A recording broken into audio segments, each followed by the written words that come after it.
despertar con el alba y abrir mis ojos, digo Modiani, por tu bondad. Me devuelves el alma, me das el aliento, en un mundo que gira por tu voluntad. Si no fuera por ti, Boreolam, creador del mundo, ¿qué sería del hombre y su caminar?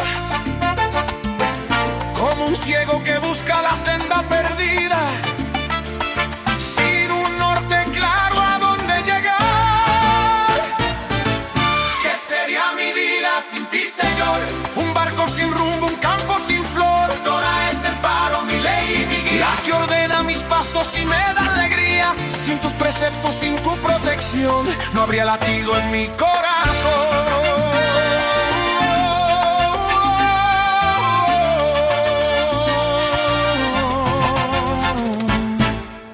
Desde el tiempo de España y nuestros abuelos, guardamos el pacto con gran devoción.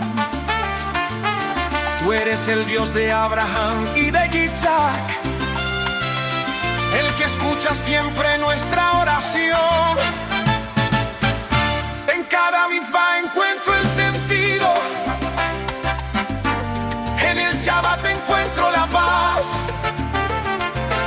¿Cómo vivir si no fuera por tu mano, que me sostiene y no me deja atrás?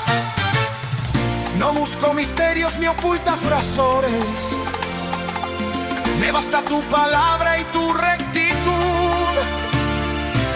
Tu justicia es perla, tu juicio es verdad.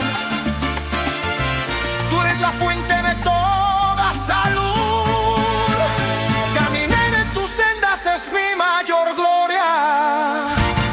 Escribí con tus leyes mi propia historia.